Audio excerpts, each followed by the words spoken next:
lo que es ya la introducción del día de hoy. Que me gusta iniciar este curso con una introducción para que tenga una perspectiva un poco más general de lo que es la automatización y que se vayan ustedes ya con la idea de lo que se pretende de este curso y también del curso de Autotest. Entonces, ya empezamos a grabar, compartir pantalla.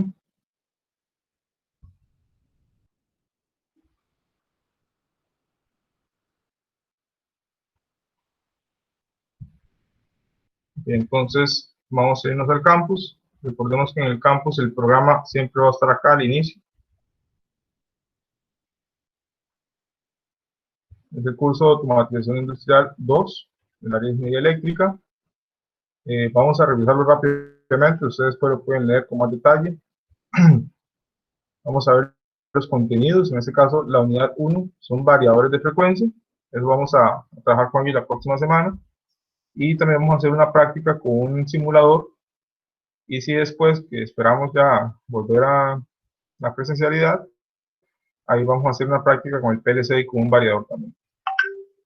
Entonces,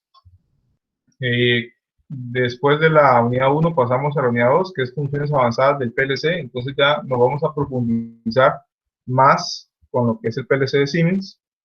Ya espero que todos tengan el software igual, no lo hayan desinstalado, para que no tengan ningún contratiempo en esa parte.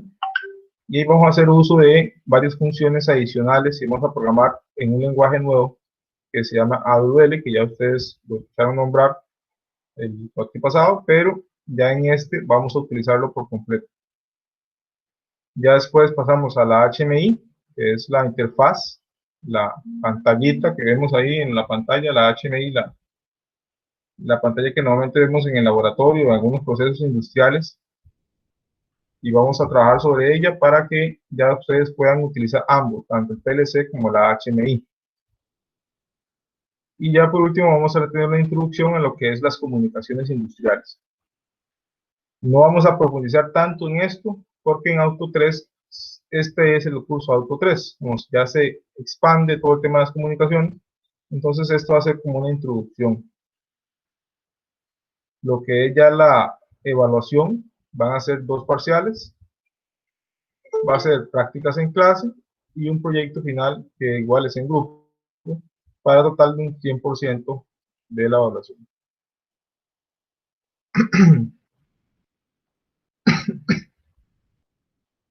En el tema de la bibliografía, este curso de Alfonseca es bueno. También por aquí uno que me gustaba, el demandado, también es bastante extenso, pero muy detallado.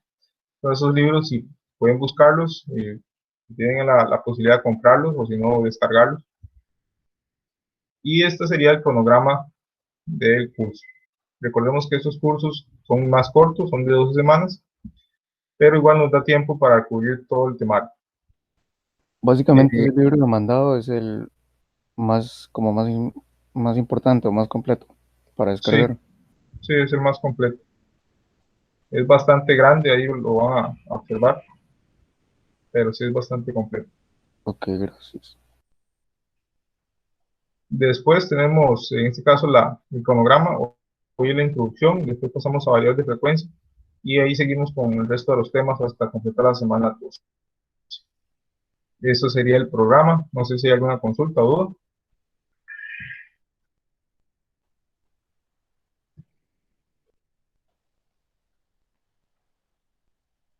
No problem.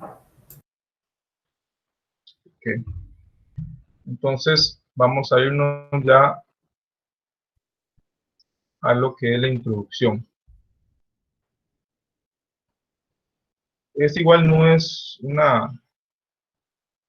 una clase que esté dentro del programa como tal, pero sí me gusta darla para que tengan una idea general de lo que es el curso, para que tengan una introducción y no que empecemos de una vez con variadores así como, y no tengan un panorama más general. Entonces, me gusta ver esa parte. Hay algunas cosas que ya la vimos en Auto 1, pero igual la vamos a ver rápidamente a forma de repaso. Esos son los temas. Igual también dentro del campus, ahí dejé un link para un video muy cortito de la importancia también de la automatización, y es un video corto, pero también se complementa con lo que estamos viendo acá. Entonces, el concepto de automatización, eso aplica para diferentes campos, pero en el caso que nosotros vamos a enfocarnos, es uno más en la parte de empresarios, la parte empresarial, la parte industrial más bien. Al final es modificar un proceso o una tarea que se realiza por medio de operadores manuales o con ayuda de estos. En lugar de estos humanos, entrarían sistemas de control, sensores, actuadores y visualización para que la tarea se realice de forma automática o con poca ayuda de operadores. Representa para la empresa beneficios económicos y de seguridad tanto operativa como ocupacional.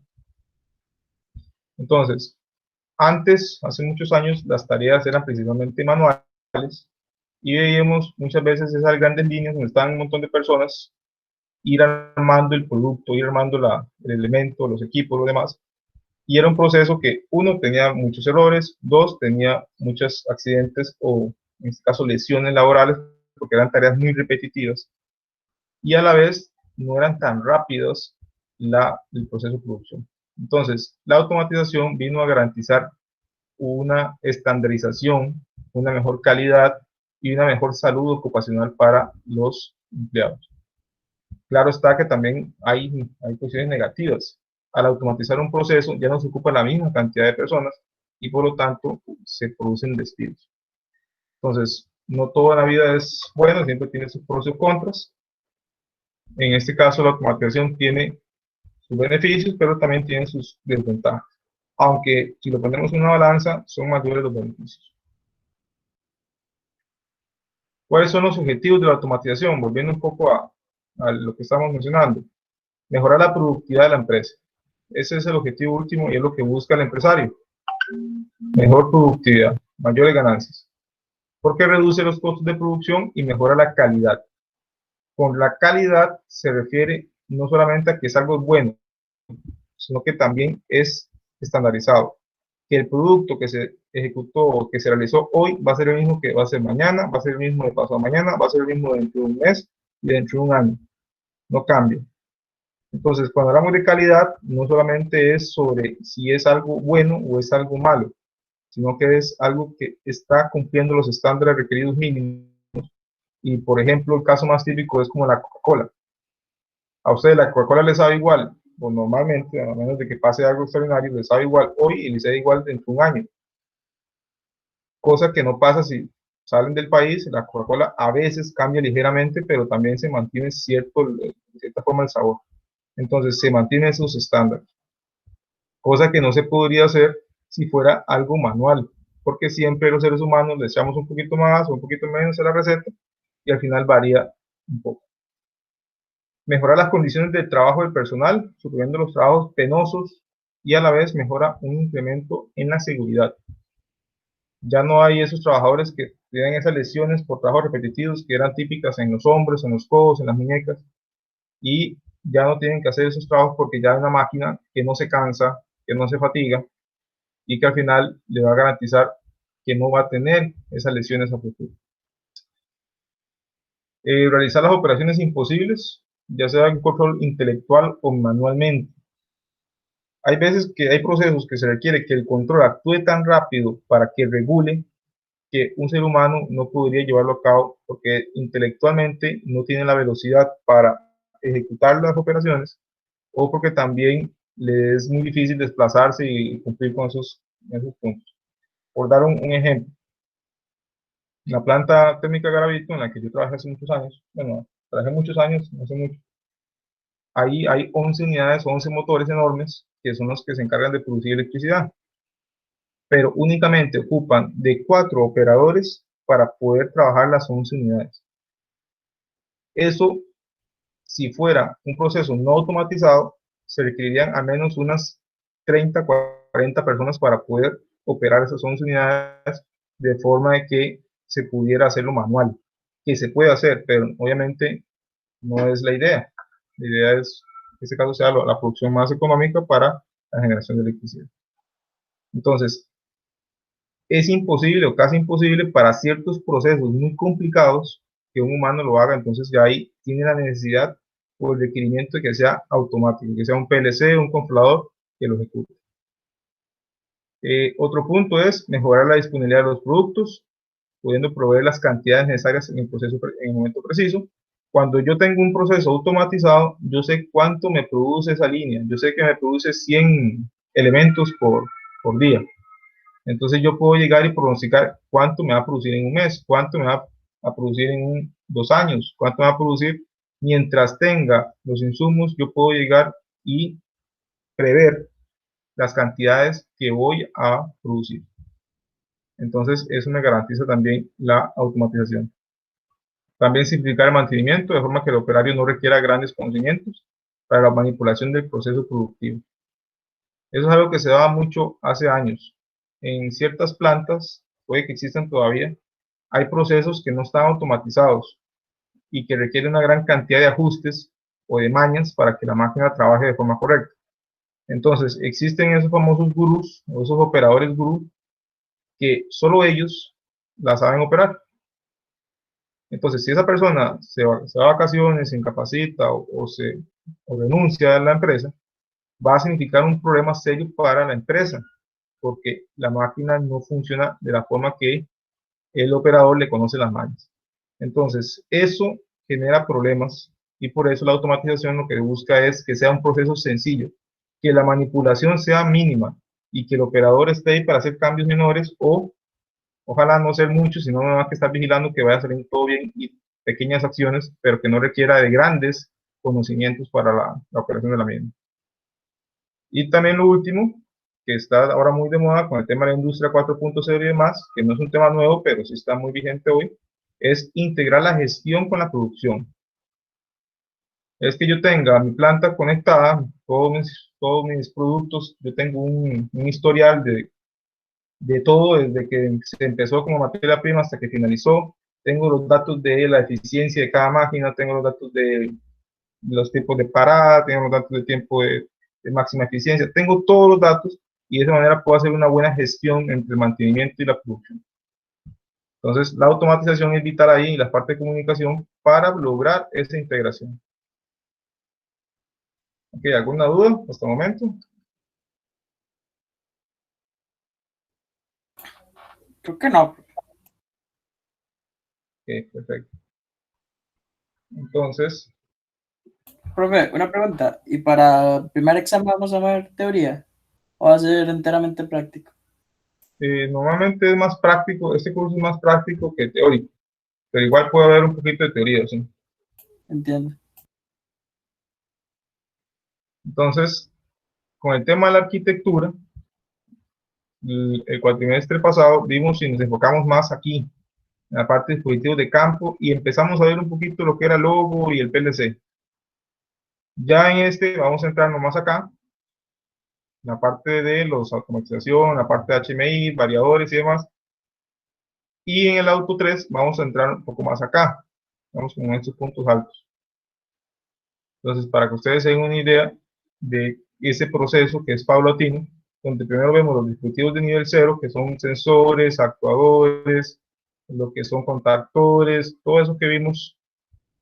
Y ya en este empezamos a ver un poco más lo que ya funciones avanzadas de PLC, la parte de las HMIs, la parte de variadores, controladores más avanzados. Y después vamos a entrar a lo que es la parte de comunicación. Que aunque ustedes ven todos estos puntos verdes, son comunicación. Y entre más vaya creciendo, vean que aquí ya va a un nivel 3, que ya es la gestión, donde se ve la parte de producción, la parte de mantenimiento. Ya son sistemas o software más avanzados que nos permiten hacer esa integración entre producción y el mantenimiento y las máquinas y la parte de IoT y toda la parte de industria 4.0 y todo eso que se escucha hablar, o no sé si han escuchado hablar en los últimos meses. Entonces, entrando o repasando rápidamente, los sensores de campo. A mí me gusta mucho hacer la analogía con la parte del ser humano. Entonces, al final, los sensores de campo son los sentidos, como si nuestros sentidos, nuestro olfato, nuestra visión, nuestro tacto, en el sistema de control. es el que nos indica la forma en que se debe actuar y transforma una variable física a una variable eléctrica. Entonces se refiere ya probablemente a un transductor, lo que transforma. Y los típicos son temperatura, vimos dos, que era RTD y termocuplas, los de presión, velocidad, posición, flujo, y hay unos que son especiales. Pero al final todos son igual, transforman una variable física a una variable eléctrica para que el PLC pueda obtener información sobre la variable física. Al final, si las vemos, la RTD, habíamos visto dos, que era la PT100 y la PT1000. ¿Qué significaba la 100? ¿Se recordarán algunos?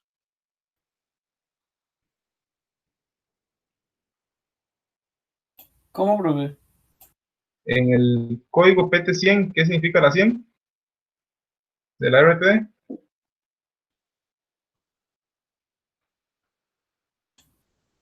No me acuerdo legalmente. ¿Algunos se acuerdan?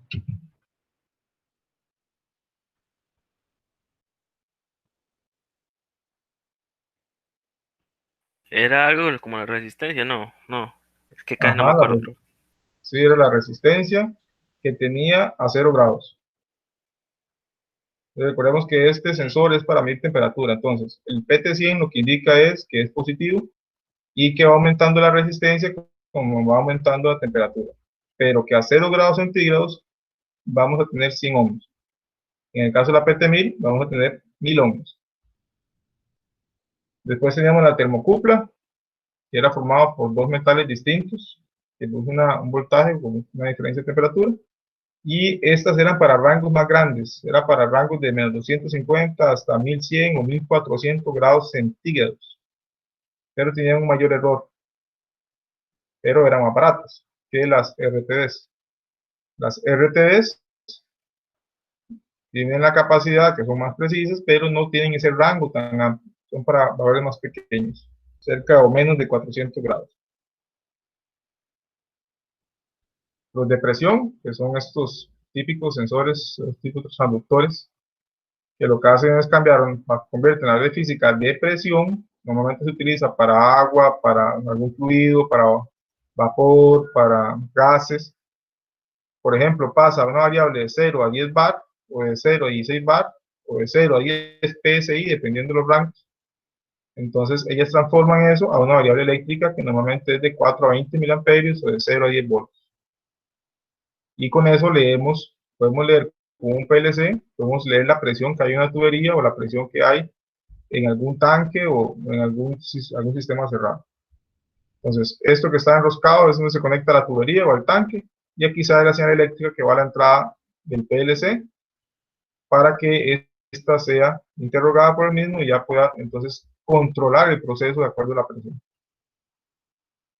Normalmente se acompañan con unos manómetros, que son los que vimos también en el curso pasado, para lo que es redundancia, para que el operador pueda ir a verificar que si el PLC y el SCADA está diciendo que hay 5 bares de presión, el manómetro en la parte física, ahí en campo, realmente verificar si dice que hay 5 bares de presión. Por eso es redundancia. Hay de dos o más elementos que están midiendo lo mismo. También tenemos los de velocidad, que son sensores que convierten la variable física de velocidad a una señal eléctrica, típicamente pulsos. También hay corriente y voltaje. Pero normalmente son esos sensores que aquí yo tengo una rueda dentada y conforme va pasando la rueda, él detecta estos elementos que están acá, estos dientes, y eso va generando pulsos, y el PLC puede saber entonces, de acuerdo a cuántos dientes tiene la rueda, puede saber a qué velocidad va. Entonces normalmente se trabaja con pulsos donde la frecuencia es la que dará la velocidad. Están los sensores de posición, que tal vez se los han visto en algún momento. Son estos elementos que cuando yo paso un metal aquí cerca de él se activa, entonces ya el PLC puede saber que hay algo ahí.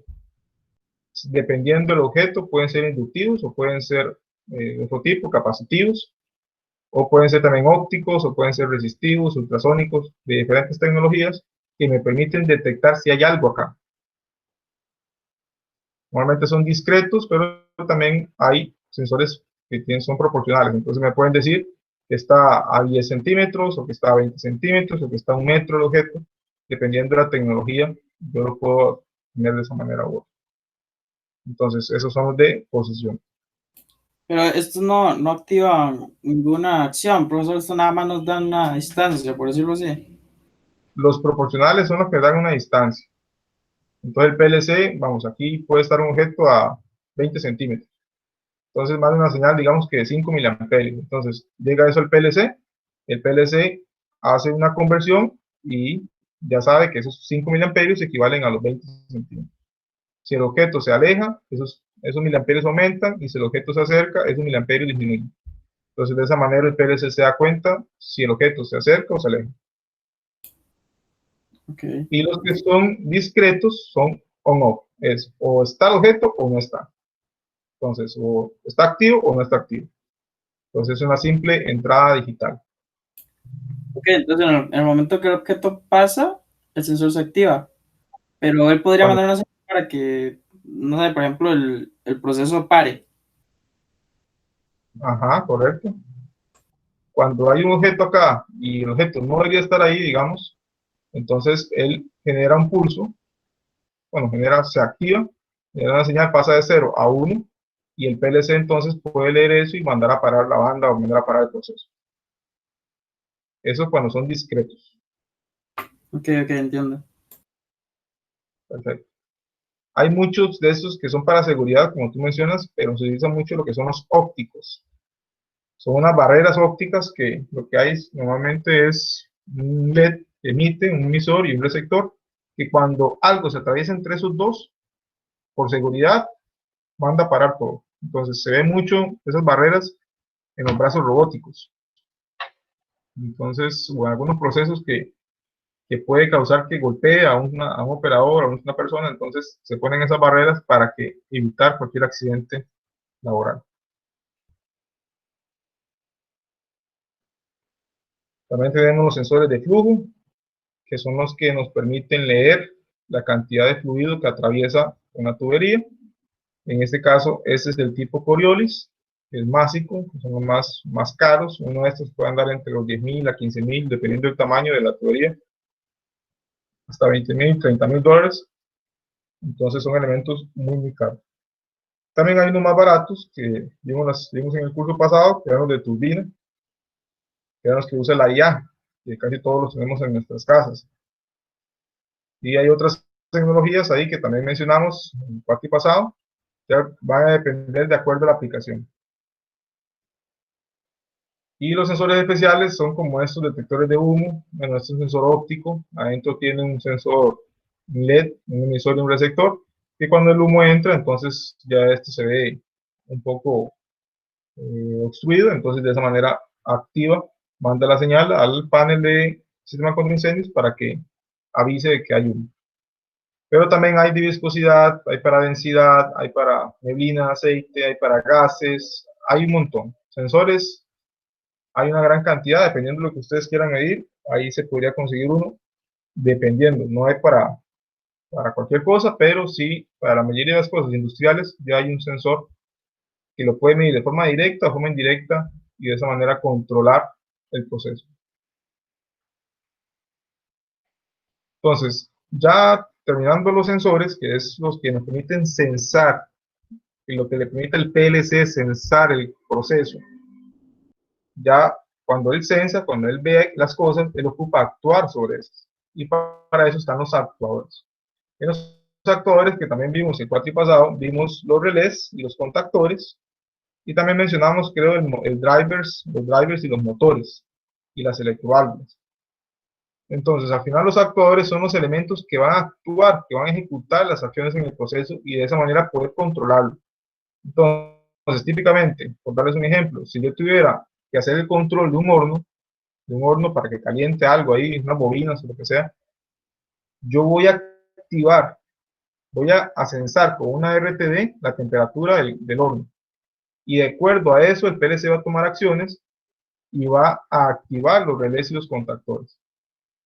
Si mal no recuerdo, el proyecto de Auto 1 fue algo similar, que era un horno, me parece. Entonces, ahí ustedes se acordarán de que los relés y los contactores eran los que activaban las resistencias o activaban los quemadores para que estos en este caso ingresar el calor al horno para calentar. Entonces, este es el elemento que actúa. Y también tenemos los drivers y los motores, que ya ustedes los conocen, los tienen en sus casas, en muchas partes lo hemos visto. Y las electroválvulas, que son los elementos que me permiten controlar el flujo del gas o un líquido. De esa manera puedo controlar el proceso. Los relés y contactores no hace falta mucho, ya ustedes los han visto, ya los estudiamos el cuatrimestre pasado. Son elementos que me permiten que un PLC que tiene una tensión baja, 24 voltios, pueda activar elementos de mucha potencia. Entonces, típicamente, estos son el uso que se le da a estos, ya sea relés o estos contactores, que ya son para cargas más grandes, trifásicas y de otro tipo. Pero me permite pasar de una etapa de baja potencia, que es control, típicamente el control está a baja potencia, a una etapa de alta potencia, que ya es el proceso. Entonces son estos elementos los intermediarios. Ahora existe una tecnología más nueva, que se llaman relés de estado sólido. Ahí los pueden buscar ustedes, si les gusta investigar, que espero que sí. Pueden buscar un poco más de los relés de estado sólido, para que conozcan las diferencias, porque ustedes se acordarán de que esos eran mecánicos. ¿Cómo era el principio de un relé? ¿Se acuerdan? ¿Cómo era el principio de funcionamiento de un relé?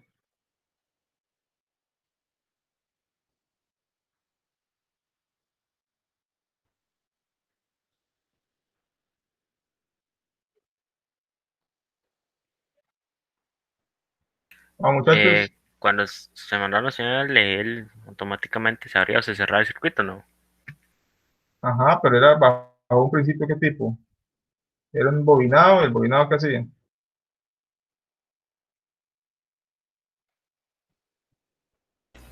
Y el embobinado se creaba un campo magnético cuando se le inducía corriente en una de sus secciones. Habían Ajá, relés, y no sé qué, unos eran digitales y otros eran analógicos. Dependiendo, ¿verdad?, de su función, se iban a conmutar. sí, analógico, ¿a qué te refieres? Ah, ¿Relés analógicos, a qué te refieres?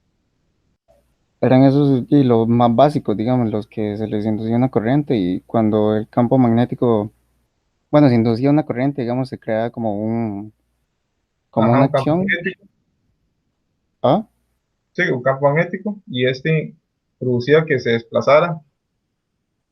ajá, se desplazara como una sección, como un switch, o no sé Ajá, cómo describir, que hacía que se cerrara el circuito o se abriera. exacto. En un principio electromagnético. Al pasar una corriente por la bobina se produce ese campo magnético que ocasionaba que se moviera, en este caso lo que era el interruptor, para que se cerrara bien el circuito. Así de forma muy sencilla, como lo mencionabas, ese es el principio, pero es mecánico. Hay un elemento mecánico, hay un switch que abre y cierra. Entonces, ese switch que abre y cierra tiene un problema que se va fatigando. Y cada vez que hace el cierre y la apertura, ahí genera arcos que van produciendo carboncillo entre los terminales y eso va produciendo una mayor resistencia y por lo tanto mayor calentamiento y va en ese efecto hasta que puede llegar y dañar el relé o el contactor. Porque al final el contactor es lo mismo que un relé, nada más que es más grande, pero es el mismo principio. Entonces, esos elementos mecánicos pueden tener problemas internos y pueden parar parte del proceso o pueden dañar, pueden explotar y esas son ventajas que los relés de estado sólido no tienen. Entonces, ahí pueden investigar un poco más sobre los relés de estado sólido. En el caso de los drivers y los motores, bueno, este que tenemos aquí es un servomotor. Es un motor, pero más avanzado. Los servomotores los utilizamos principalmente en la parte de robótica y de elementos o procesos que ocupamos mucha precisión en la ubicación, en el movimiento. Entonces ahí utilizamos los servos. Cuando lo que ocupamos es variar velocidad, típicamente utilizamos son motores y variadores, que vamos a ver la próxima semana. Pero los servomotores son elementos muy caros, tienen mucho torque y son los que se utilizan principalmente para procesos de tipo de brazos robóticos, robots, ese tipo son servomotores. Y las electroválvulas son los dispositivos que me permiten controlar el flujo, porque al final con esa electroválvula, que es algún principio muy similar al relé, esto que está aquí interno es una bobina que cuando la bobina se energiza, levanta el émbolo y permite el paso del fluido. Cuando no hay corriente, aquí tiene un resorte interno, baja el émbolo y cierra el paso. Así es como funciona. A eso también se le conoce como electroválvula o solenoide. Muchas veces le ponen ese nombre a esta pieza, pero ahí se lo pueden encontrar con esos dos. Señales eléctricas. En este caso, las señales eléctricas funcionan como los nervios. Son las señales eléctricas, y hicimos la equivalencia con el cuerpo humano, es la señal eléctrica que manda el cerebro hacia las extremidades, hacia los músculos y de los sensores, en este caso los sentidos, hacia el cerebro. Esas señales eléctricas típicamente podemos encontrar varias. Podemos encontrar discretas, que es on-off, es sí o no. Podemos encontrar analógicas, que típicamente las analógicas son proporcionales, son valores que van entre 420 miliamperios, 0,10 voltios, pero van dentro de todos estos rangos. No es que pasa de 420, sino que puede ser que tenga una corriente de 4.32 miliamperios o 6.56 miliamperios, sino que va por todo este rango, igual en caso de tensión. Y también tenemos tipos digitales, y las digitales principalmente ya estamos hablando de protocolos de comunicación. Ya puede ser Fieldbus, HART, para mencionar algunos, pero ya es comunicación digital. Ya son unos y ceros, pero son cadenas de unos y ceros que significan y va un mensaje ahí. Entonces, si vemos la diferencia entre digital y analógico, ¿cuál era tal vez ustedes nunca los fueron a utilizar, pero hace muchos años los teléfonos que estaban en la casa venían, y todavía existen, venían esos teléfonos 2 líneas, y llegaba un teléfono viejo que eso era analógico, ahí no iba nada digital. Era una comunicación completamente analógica. Ya ahora los celulares y todo es digital. Ahí no hay nada analógico. Son señales discretas, aunque vayan señales moduladas y demás, pero son unos y ceros. En cambio, las analógicas, ahí iban valores, iban rangos. Igual pasaba con el con los televisores, la señal eran señales analógicas y ya ahora son digitales. Por eso se tuvo que hacer esa conversión y comprar esas cajas que se ocupaban para los teles viejos, que no soportaban la señal digital, entonces antes todo era analógico. Como mencionaba, las señales analógicas típicamente tenemos corriente, 420 miliamperios, tenemos de 2 hilos, tenemos de 4 hilos y tenemos como ejemplo sensores, en este caso un sensor de presión que es de 0 a 10 bares, que es proporcional a una señal de 420 miliamperios. Valores mayores a 20 o menores a 4 indican una condición de falla. Entonces, lo que quiere decir es que si el sensor de presión está midiendo en la tubería 0 bares, eso quiere decir que el sensor va a mandarle al PLC 4 miliamperios. Pero si el sensor está midiendo 10 bares, al PLC le va a mandar la señal eléctrica de 20 miliamperios. Y cualquier rango que esté entre esos dos, igual el rango de miliamperios va a estar entre estos dos. Por ejemplo, si yo tuviera 5 bares en la tubería, ¿cuánto le va a decir el sensor del PLC en miliamperios? ¿Verdad que estamos hablando de la mitad de esto? 8. Mandaría? Seguro que 8. Ah, no, perdón.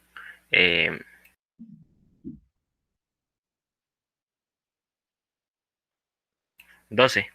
Exacto. Mandaría 12 miliamperios y de esa manera el PLC hace la conversión y ya va a indicar en la pantallita o va a indicar en algún lado que está midiendo 5 bares. Entonces, de esa manera es como funcionan estas señales analógicas. Igual pasa con la tensión, nada más que la tensión sí es más fácil de verlo, porque al final va de 0 a 10. Entonces, si yo tengo un sensor igual de 0 a 10, cuando tengo 10 bares, tengo 10 voltios. Cuando tengo 0, tengo 0 voltios. Cuando tengo 5 bares, tengo 5 voltios. Pero las señales de voltaje tienen algunos problemas. Uno es que es más sensible al ruido eléctrico. Si yo tengo un cable de alta tensión que pasa cerca por ahí, ya me empieza a inducir un ruido eléctrico y por lo tanto el PLC puede empezar a medir ciertas diferencias con lo que realmente está midiendo el sensor. Y también hay un problema con la resistencia del cable. Ustedes saben que todo cable tiene una resistencia. Y si yo paso por ahí una corriente, entonces por ley de Ohm voy a tener una caída de tensión. Entonces, si yo tengo un sensor, que el sensor me dice que tengo 10 voltios, cuando pasa por ese cable puede tener una pérdida de 1 voltio y al PLC le va a llegar 9 voltios. Entonces, al final el PLC está leyendo 9 voltios, pero el sensor le está mandando 10. Entonces va a haber un error en la medición. Eso no sucede con tanta facilidad en los sensores de 420 mA. Profe, también se ve un corte en la línea, ¿verdad? No lo he detectado. Andaría Correcto. como si estuviera apagado, un ejemplo. Correcto. Eso lo mencionamos ahí, muy importante. Recordemos por qué 4, por qué no 0 miliamperios. ¿Por qué era que empezamos en 4? Ahí antes mencionabas algo del corte. Sí, digamos, porque sería básicamente el mínimo. Si hubiera un corte en la línea, le estaría diciendo que hay 0 miliamperios. Entonces, en ese caso, debe haber un problema en el flujo o en la instalación eléctrica. Exacto. Perfecto.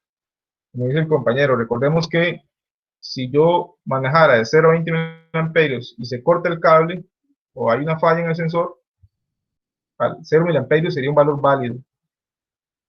Y en la teoría pueden estar a 10 bares, pero el sensor, como hay una línea abierta o está dañado, el PLC está leyendo que está en 0 bares. Imagínense el problema de seguridad que sería que ustedes vean en el PLC o en la pantalla, no, esa tubería está a 0 bares, vaya, abre la llave.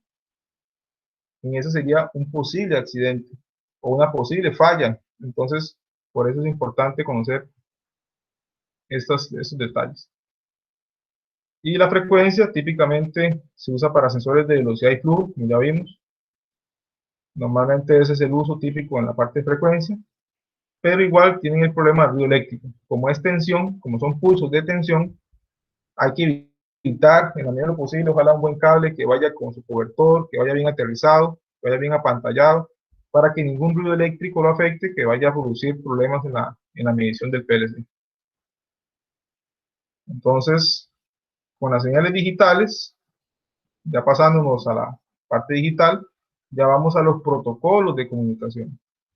Que los protocolos, a forma muy sencilla, porque igual lo vamos a detallar más adelante, es como decir el lenguaje de comunicación. Nosotros hablamos español, otras personas hablan inglés, otras hablan francés. El protocolo es eso, un idioma, una serie de reglas para poder comunicar dos dispositivos.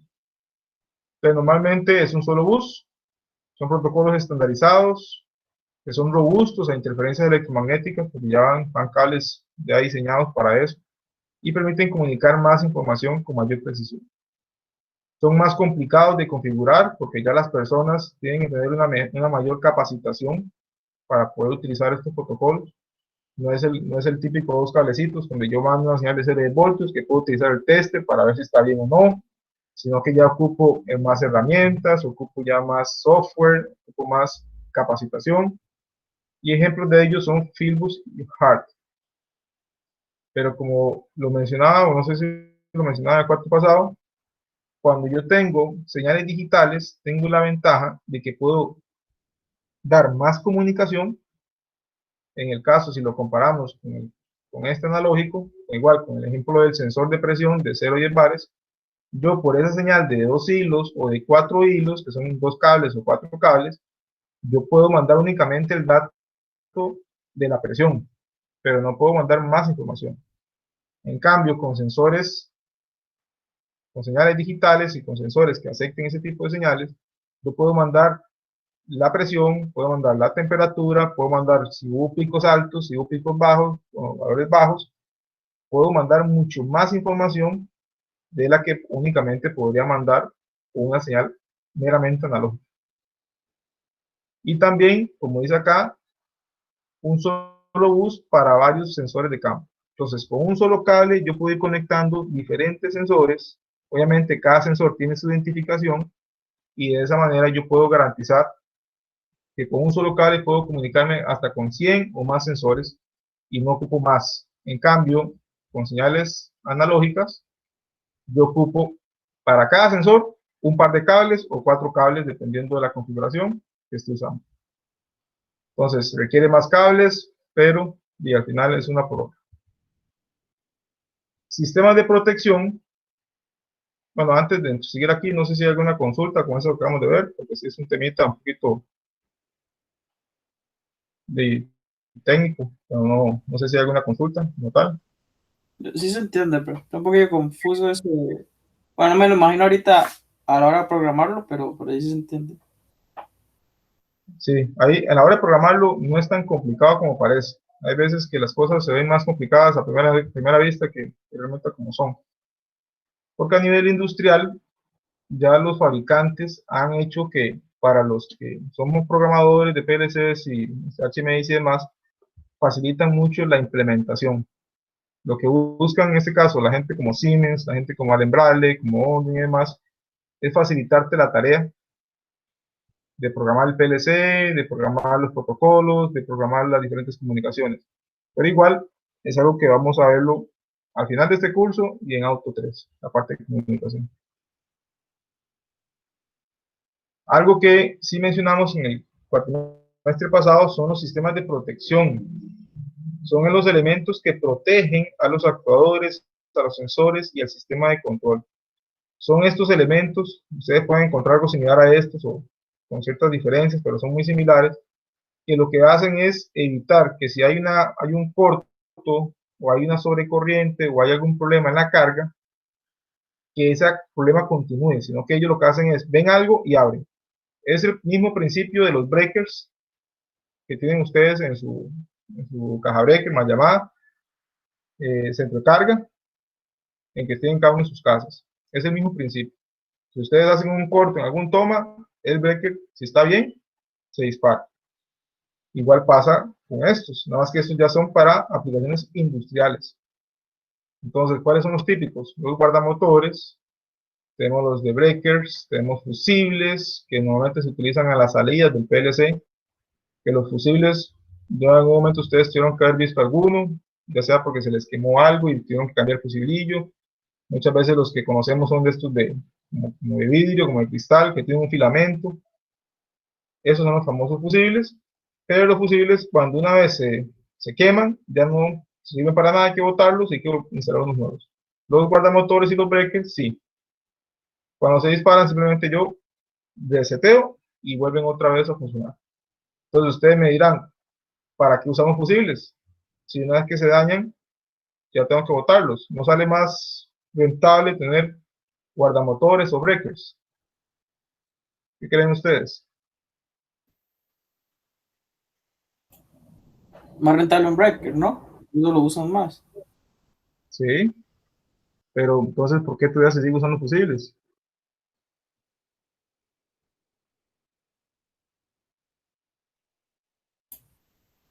Mm, Para abaratar el costo sería, ¿o no? Sí, son más baratos, los fusibles son mucho más económicos, bueno, dependiendo de los fusibles, pero normalmente los fusibles son más económicos. Pero la No respuesta es son, que, digamos, no son de acción automática también. Un ejemplo, a veces los fusibles tardan como su cierto tiempo en detectar la variación en el flujo eléctrico, entonces no sé si los fusibles son como un poco más directos. ajá, por ahí va el asunto. Los fusibles son más rápidos de detectar la falla y de quemarse. Entonces, un guardamotor, por los tiempos de reacción, porque normalmente guardamotores son por un principio de temperatura o magnético, o ambos, magnéticos. Cuando pasa la corriente por ellos, ellos empiezan a detectar si la corriente sube de acuerdo a cierto valor ajustado, entonces ellos llegan y abren el circuito. Pero eso puede tardar varios milisegundos y eso puede ocasionar que la carga, al tener esa condición, ya se dañe. Entonces hay veces que los breakers y los guardamotores no, para ciertas cargas muy sensibles, no nos funcionan porque no protegen en realidad. Siempre queman, siempre dañan a la carga. En cambio, los fusibles son muy rápidos y hay fusibles que son ultra rápidos. Entonces, los fusibles apenas detectan un pequeño cambiecito, apenas una pequeña corriente superó el límite, ya se queman. Entonces, ya abren el circuito y ya la carga se protege. Entonces, típicamente los fusibles todavía se siguen usando mucho para proteger cargas sensibles o cargas costosas. Entonces, ustedes pueden encontrar fusibles en motores muy caros, motores grandes, pueden encontrar fusibles en PLCs, pueden encontrar fusibles en lo que es variadores de frecuencia, porque al final los fusibles me van a garantizar de que si hay una sobrecarga o algo pasa, ellos se van a dañar y no me van a dañar al PLC o no me van a dañar el variador o no me van a dañar el motor. Entonces por eso es que todavía se siguen usando. Para darles un ejemplo, hace poco estaba visitando una empresa y ellos tenían unos fusibles y se les estaban quemando. Entonces era un problema de un variador. A lo interno del variador, en la etapa de rectificación, tenía una corriente de fuga, probablemente por un diodo, y estaba quemando los fusibles. Entonces ellos decían que no era el variador. Entonces quisieron hacer la prueba de quitar los fusibles y ponerlo directo y dejar un guardamotor, así como este. Entonces yo les dije, bueno, si ustedes quieren hacer eso, está bien, es su variador. El variador tiene problemas, porque yo lo había verificado. Entonces, si lo van a hacer, aléjense del panel. Aléjense donde está el variador, metan el breaker, el que está más alejado, y esperen lo peor de ellos. Entonces dijeron, está bien, vamos a hacerlo. Dicho y hecho, cuando metieron el interruptor, el variador explotó y el interruptor nunca se disparó, porque ellos tienen un tiempo de reacción. Y si es ciertas cargas que pueden tener esos eventos, como los variadores que pueden explotar, y entonces siempre es bueno tenerle fusibles antes, aguas arriba, se dice que esté arriba del variador. Digamos que este sea el variador, entonces el fusible se coloca aquí arriba. 3 fusibles, uno para cada línea. Entonces esa es una anécdota que ahí pueden ver como ejemplo. En el caso de protectores, ¿alguien va a decir algo? Profe, una pregunta. En los breakers se puede generar, digamos, aunque él esté disparado, se puede generar un arco eléctrico interno. No, porque normalmente los arcos para que se den, tienes que tener una distancia muy corta, o en realidad depende de la tensión. Para que se forme un arco depende de factores. Uno es ahorita no me acuerdo el nombre de la cuestión esta del aire y de los elementos, que es qué tan conductivo es como el gas o el aire. En este caso, la constante eléctrico, no recuerdo el nombre, cómo se llama, pero la cuestión es que depende de la tensión y depende de la distancia y de la constante esta del gas o del aire. Entonces, si es una tensión baja, ocupa que tenga una distancia muy, muy pequeña entre los elementos, en este caso las placas metálicas, para que genere ese arco. Si es una tensión más alta, entonces ahí tienen que alejarse cada vez más las placas. No sé si han visto en algún video de las subestaciones cuando hacen las desconexiones de las cuchillas, que llaman popularmente. Cuando empiezan a sacar las cuchillas, se empieza a generar ese arco. Cuando ya llega a cierta distancia, ya el arco desaparece. Eso es las condiciones. Como en las casas, lo que hay son 120, 240 máximo, la distancia para que se genere el arco tiene que ser muy pequeña. Entonces, apenas con que se separe unos cuantos milímetros, ya no se va a generar arco. Ok, No sé profe, si gracias. Y también tenemos protectores de picos y seguidores de voltaje. Los protectores de picos se usan mucho para cuando tenemos elementos sensibles. Entonces tenemos un PLC o algo ahí medio delicado, que es muy costoso y que se puede dañar si tengo un pico de tensión. Entonces de esa manera pongo esos protectores. Algunas veces, cuando la tensión, en el caso de Costa Rica no es tanto, pero porque la calidad de la atención que da el ICE no es mala, pero en otros países sí se da que la calidad de la energía es muy mala. Entonces se da muchos picos o muchas subtensiones, y esas pueden dañar algunos circuitos más delicados, algunos más sensibles. Entonces se ponen esos famosos protectores de picos. Y los seguidores de voltajes es algo parecido, nada más que lo que va haciendo es, en lugar de proteger solo los picos, va protegiendo de que no se generen ni picos ni se llama el nombre de esta cuestión, pero sus tensiones por debajo del valor límite. Ese es un seguidor. Ok, ya vimos lo que era entonces sensores, actuadores, vimos lo que aparte de protección, Ahora viene el cerebro. El cerebro es el PLC. Es el que gobierna, es el que controla todo el proceso. Y los PLCs son ampliamente utilizados en el control automático. No son los únicos. Yo puedo utilizar en un control automático un microcontrolador, puedo utilizar una Raspberry Pi, puedo utilizar un Arduino, que no es recomendable para procesos industriales. Puedo utilizar estos elementos y es parte del control automático.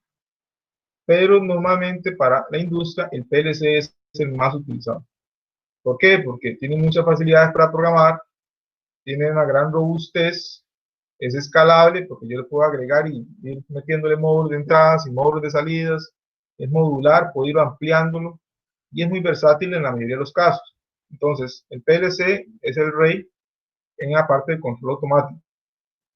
Hay otros elementos como los PAC y otros ahí que también están dentro de la rama en el control automático, pero el PLC sigue dominando.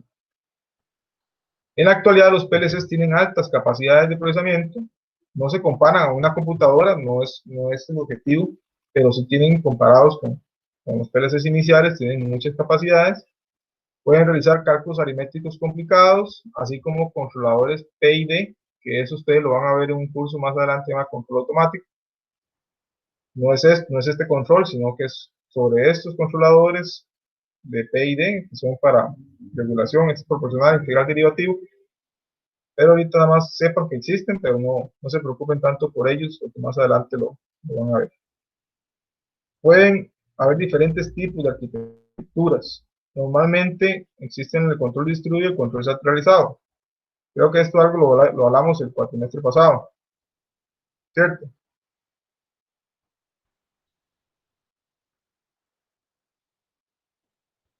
¿O no, muchachos?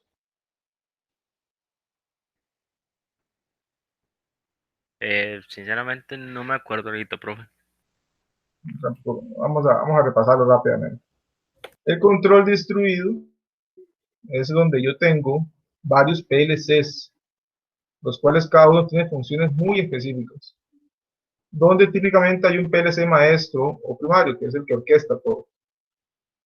Entonces, normalmente esta arquitectura que está acá. Yo tengo un PLC principal, puede ser este, digamos, y tengo otros PLCs que están diferentes ahí conectados a diferentes cosas y me están controlando sus procesos independientes, pero al final tengo un PLC que es el que va orquestando todo. Esa es la arquitectura de control distribuido. Está distribuido el control en varios controladores. En este tipo de control, las comunicaciones son vitales y normalmente se utilizan protocolos industriales como Modbus, como Industrial Ethernet, Profibus, entre otros. Y esto se utiliza en procesos grandes y es la nueva tendencia. Y también normalmente existen estos sistemas SCADA que ahorita vamos a mencionar, que son pantallas, un software en el que interroga a los controladores y yo puedo ver toda la planta, todo el proceso en estas pantallas, en donde el operador que está en la sala de control, que se llama así de esa manera, puede controlar toda la planta. Y esa es la tendencia de hace muchos años para acá. En Costa Rica tal vez no se ve tanto, pero sí las plantas más modernas lo tienen.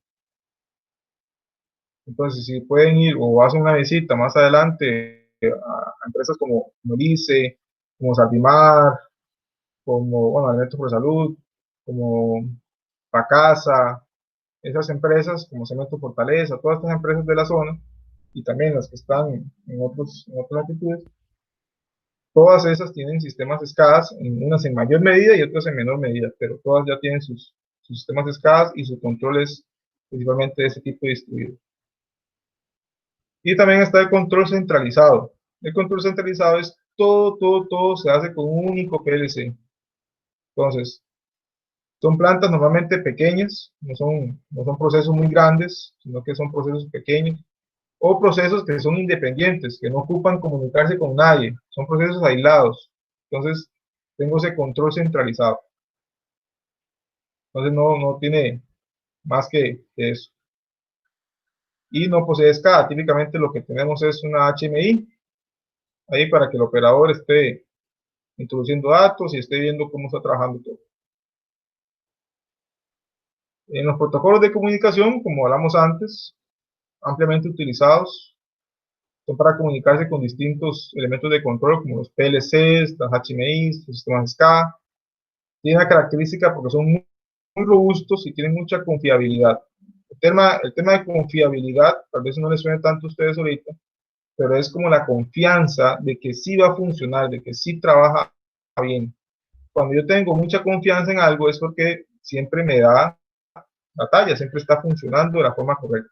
Cuando algo no es confiable es porque está fallando regularmente o falla cada cierto tiempo. Entonces, esos protocolos ya son protocolos muy viejos, muy probados, que ya tienen mucha confiabilidad y la mayoría son protocolos propietarios en algunos casos y otros son abiertos, que son protocolos libres, como Modbus. Profesor, ¿y la confiabilidad se determina por la evaluación de, no sé, empresas de terceros o algo así, digamos, como empresas objetivas que se dedican a eso? Correcto, empresas de terceros, organismos como la IEEE y demás son las que van verificando ese tipo de cuestiones. No son los mismos fabricantes. Y muchos de estos protocolos ya son protocolos libres. Entonces quiere decir que muchísimas empresas en el mundo los usan. Entonces ya ahí ha dado una mayor robustez para el proceso. Estos igual son algunos ejemplos. La parte de TNIP se usaba mucho en Alembrale, Profinet se usaba en Siemens, Profidus también mucho usado en Siemens y también otros fabricantes. Modbus, aunque es uno de los más viejos, sigue siendo uno de los más utilizados. Entonces ahí un ejemplo de algunos de ellos. Pero igual esto lo vamos a ver en más detalle en AutoCAD. El tema de la visualización, entonces, como ya vimos el cerebro tiene que informar, tiene que mostrar datos. Entonces, para eso ocupamos una visualización. En este caso sería como que nosotros pudiéramos, en caso de la visualización comparado con el cuerpo humano, sería como la voz, sería como la forma de expresarnos, de comunicarnos con otra persona. La visualización normalmente puede ser de varias formas. Una es con botoneras, con selectores, con indicadores luminosos, como brillitos, ¿verdad? Esa es la tecnología más antigua. Ya casi no se usa, pero siempre se tiene como algunas cosas por seguridad, como por ejemplo las paradas de emergencia, de algunas alarmas luminosas. Entonces, siempre, aunque ya no están usados, siempre se usan ciertas cosas o se utiliza para procesos muy simples. Por ejemplo, un control de arranque y paro. Para un control de arranque y paro, como los que vimos el cuatrimestre pasado, yo no voy a poner un PLC y un HMI. Yo voy a poner unas botoneras y unas luces, porque son procesos muy simples. Pero cuando ya empieza a ser el proceso más complicado, ya con más funciones, con más detalles, con más alarmas, con más cosas, ya se me queda corto el tema de las botoneras y los selectores, igual que los indicadores. Ya entro a la HMI. Ya es ampliamente usado en sistemas centralizados, como los de distribuidos, y sustituye las botoneras a los selectores y indicadores debido a varios factores. Uno, el más importante, es que dan más información y facilitan la operación del proceso. Porque ya en la HMI no solamente tengo si la bomba está encendida o está apagada, sino que también ya tengo gráficas, tengo históricos, tengo alarmas y tengo más información. Entonces ya la HMI me aporta más valor y mayor facilidad para operar. Y ya cuando requiero algo más complejo, ya es un proceso que tiene varios procesos, ya es una planta muy grande, ya entra lo que es el SCADA, que es supervisión, control y adquisición de datos. Esas son las siglas, más que en inglés. Es ampliamente utilizado en sistemas distribuidos. Se utiliza en conjunto con HMI. La HMI está en el sitio, está ahí a la par de la máquina, mientras que el SCADA está en un cuarto de control separado. Ya es un punto como en la pirámide, en la punta de la pirámide, digamos que está vigilando todo el proceso. Tiene una vista general de toda la planta. Este SCADA posee mucha información relevante y se puede controlar toda la planta o gran parte de ella desde el cuarto de control. Entonces, ya hay un punto centralizado donde puedo observar todo el proceso. Si ya vemos un poco más cada uno de ellos, aquí vemos ya más detalle. Este es un ejemplo de una botonera de arranque y paro de motores. Entonces vean que aquí ya no ocupo un HMI, no ocupo un SCADA, sino que ya es algo muy sencillo. y algunas veces también lo mezclo. O sea, no es que esos sean procesos excluyentes. Ustedes se pueden encontrar una planta, como en el caso de Garavito, en el que tiene sus K, tiene sus HMIs a nivel de cada proceso y tiene sus botoneras. ¿Por qué? Porque si falla el SCADA, yo puedo hacerlo de forma manual con las botoneras y con la HMI. Si falla la HMI, yo todavía tengo las botoneras y tengo el SCADA. Entonces son sistemas redundantes. Me permite una mayor confiabilidad de que el proceso va a poder operarse si uno o dos sistemas fallan. Esa es una metodología de prueba de errores. Entonces por eso se menciona acá que se utiliza como sistemas redundantes. En caso de fallo del sistema HMI o SCADA. La HMI ya es algo como esto. Esta es muy similar a la que tienen ustedes ahí en el laboratorio de automatización en la U. Ya son ampliamente usados en sistemas centralizados y distribuidos. Se utilizan en los lugares cercanos al proceso. Sustituye las botoneras, los selectores y presentan mucho más información. Entonces vean que aquí yo esto no lo puedo representar con una botonera. Esto lo puedo representar con un diagramita ahí, poner botones en ciertos puntos, pero es algo muy complicado. En cambio, con una HMI puedo hacer esto, puedo cambiar pantallas, puedo ampliar esta parte, entonces se puede hacer muchas más cosas, porque al final esto es simplemente una pantalla, nada más que tiene su controlador y tiene sus partes de comunicación y otras cosas, y ya es de uso pesado, pero al final es como una especie de computadora. Y el SCADA ya es el más grande, es ampliamente utilizado en sistemas de control distribuido. Ya entra fuerte la parte de protocolos de comunicación industriales, típicamente uno que se llama OPC. Su red se encuentra separada de cualquier otra red. En este caso, digamos que la red del SCADA y la red en donde tiene la gente sus correos y pasa información y se conecta a internet, están aisladas. Normalmente eso se hace por seguridad, para que no vaya a entrar ningún virus que vaya obviamente a producir un problema en la planta. Yo no puedo darme el lujo de que alguien llegue y esté operando la planta y se ponga a descargar música, o se ponga a ver el correo, o se ponga a ver Facebook. Entonces, típicamente estas redes están separadas, no tienen acceso a internet. En la planta se encuentra típicamente en un cuarto separado donde se observa y controla toda la planta. Ese cuarto se llama cuarto de control. Ese es el nombre que se le da. Se posee mucha información, así como datos, tiempo real, alarmas, tendencias, eventos, y el sistema tiene la capacidad de almacenar información por mucho tiempo, algunas veces meses, otras veces años, dependiendo de la capacidad de memoria. Ese es un ejemplo, ese es un caso de Garavito, de los motores, en varias pantallas. Obviamente tenía como 120 pantallas o más, tenía en caso de SCADA Garavito, o tiene más bien, se ha quitado. Ese es un ejemplo de lo que son los eventos. Aquí se van colocando todos los eventos, todo lo que va pasando, se va colocando aquí. Vean, aquí está la fecha y la hora. Aquí tengo lo que son las gráficas. Yo puedo ir viendo el comportamiento de la presión, puedo ir viendo el comportamiento de la temperatura, puedo verlo en un mes, puedo verlo en un año, puedo verlo en una hora, en un minuto. Todo eso yo lo puedo seleccionar de acuerdo a estos de acá. Y este es como el camino, es como el recorrido, se llama el data path, de cómo se obtienen los datos. Entonces, típicamente es de una entrada del PLC, de un sensor o un actuador, pasa al PLC, del PLC se va por protocolos de comunicación, típicamente OPC, aquí llega al software SCADA y aquí se muestra. Típicamente esa es la forma. Entonces, jóvenes, esto era lo que quería mostrarles para que ustedes tuvieran una conceptualización de lo que es la automatización y sus diferentes elementos. No sé si hay alguna duda o consulta más. Si les aclaré un poco el tema, o si van menos enredé más, o los preocupe más. ¿Qué me dicen? No, profe, estamos todo bien. De mi parte todo bien, profe.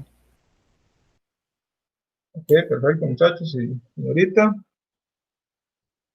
Entonces, ya estaríamos lo que es la clase. Recordemos que la próxima semana entonces iniciaríamos a las 2 la conexión. Y que por WhatsApp pueden hacerme consultas o dudas. Para esta semana no hay tarea. El programa va a ser el mismo, profe, del cuatro pasado. Sí, correcto, es el TIA Portal. Sí, profe. El tía. Correcto. El logo no, profe. No, ya el logo aquí ya está superado. Entonces, ya ahora es solo variadores, PLC. Profe, igual para el compañero Denis sí habría que mandarle el enlace para que lo instale, pero no sé si lo tenga. ¿Para compañero cuál? Denis, que él lo llevó con Nailio y no sé si lo usaron. Ok, no está aquí ahorita. Yo, profe, yo tengo uno que el tía Portal V2. No sé si ese servirá. Es ese. Yo Ya. el enlace también se lo compartí a Dili, entonces me imagino que él se lo Ok. pasó a los estudiantes. Sí, yo lo instalé con las indicaciones que él dio y al parecer funcionó. Entonces, creo que sí. Perfecto. Ok, listo. Entonces, nos vemos la próxima semana. Hay cualquier duda, recuerden el WhatsApp. Aquí está el número. Profe, ¿usted siempre Y va a cambiar el enlace o va a ser el mismo de esta clase? no, yo siempre cambio el enlace, siempre. Ok, perfecto. Bueno, jóvenes, entonces nos escuchamos la próxima semana. Bueno, profesor, muchas gracias. Bueno, profe. Chao, profe.